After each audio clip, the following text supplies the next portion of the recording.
Keir Starmer has said that children are becoming detached from the real world. I'm going to read into this more from the Times, you guys.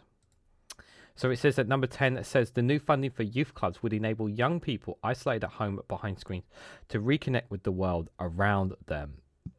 And now I'm really pleased with funding for youth clubs, and I really do hope we see the opening of new youth clubs. I think this is a good thing. I think this is important, and I think it's vital for many young people out there.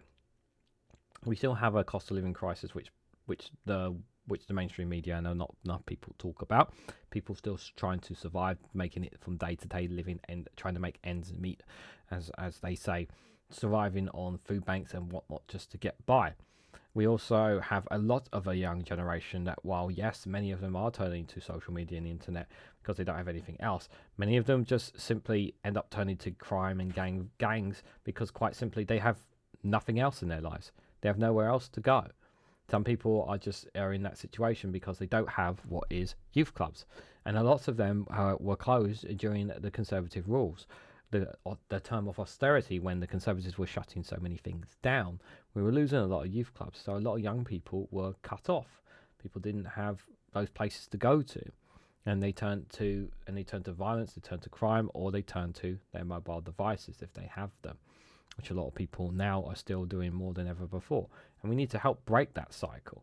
And one of the ways to do that is youth clubs. Now, does this mean that this will stop most children? No, we'll still have this barrier of how do we deal with children and how we manage and mediate their time on social media, on the internet, on the use of their phones. And that is something that both parents, teachers in schools and the government needs to work hand in hand to find a balanced approach. And the parents must play a role in this, or guardians per se, when it comes to raising their child and managing and mediating that time. But I do think youth clubs would help do this, and also what it does is rather than obviously them staring at their mobile phones and screens, allows them to engage and interact with other teenagers of their age as well. Allows them to make friends, engage in real proper conversations as well.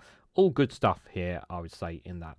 And there is this feeling of children becoming detached from the real world. I do think that is indeed happening. So children are spending more time detached from the real world, either stuck in their bedrooms or behind the screen, the Prime Minister has said as he announced an $88 million package for youth clubs and schools. So Keir Starmer said that children were too often isolated at home, with outdoor activities no longer being the default option for young people.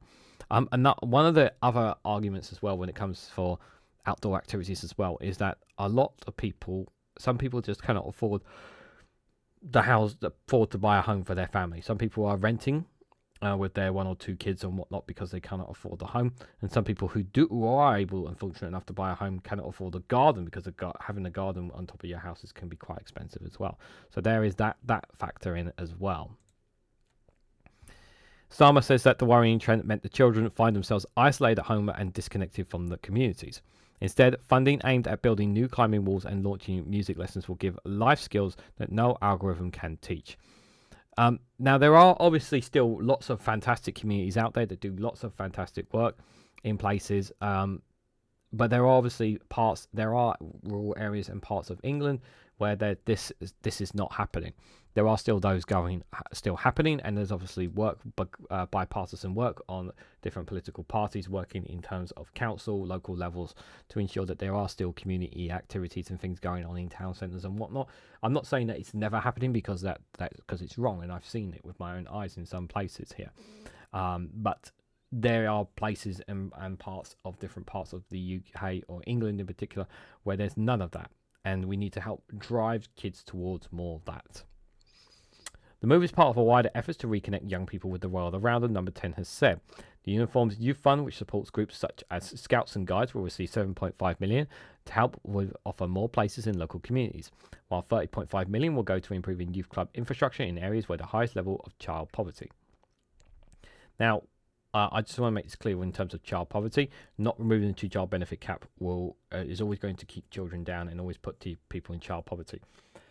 The other thing that would help a lot of children as well is guaranteed 3 meals a day. We know that they are introducing breakfast clubs to pretty much the majority of schools in England, and obviously we want it to be rolled out completely to every single school. But my gripe is that not every single parent or dual parents can afford to even feed themselves, never mind feed their child. And so for me, it should be a case of no child should ever go hungry. And the fact that we have children in the UK in particular that are going hungry is quite shameful, considering the wealth that the United Kingdom has. So it should be a guarantee that every single child should be guaranteed at least 3 meals a day in some way, shape or form. And yes, I am saying in this, and yes, you're absolutely right. What I'm saying here, yes, it should be funded by taxpayers. No child should ever go hungry. Every child should be given 3 meals a day so that they're enabled to give them the best chance in life, because without a full belly full of food, they will not unlock their full potential. And that's really, really important. Some 22.5 million over the next 3 years will be used to fund access in 400 schools across the country to extracurricular activities such as sport, art, music and outdoor activities, debating and volunteering. This is all great stuff. I love all that. It all sounds great. Down the street says, far from the default of being outdoor activities, young people today are spending far more of their time detached from the real world after stuck in their bedrooms or behind a screen, throwing up huge challenges for them and their loved ones to overcome. Screen time for children and teenagers increased by 52% between 2020 and 2022. MPs found that nearly a quarter of young people use their smartphones in a way that was consistent with a behavioural addiction. 1 in 5 children aged between 3 and 4 years old have had their own mobile phones, increasing to 1 in 4 children by age 8 and to almost all children by age 12. Peter Carr, the Technology Secretary, previously said that he was considering setting social media screen time limits for children, as he was worried about the overall time of kids spend on these apps. I do think there may be an argument. There is an argument to the case there, but there are some people who are saying, but by doing that, you're holding back, so you're also restricting children at the same time as well. But I think there's not really a right answer for that one, I feel. With the new funding, schools should be expected to come up with tailored programs covering sports in areas such as debating and volunteering.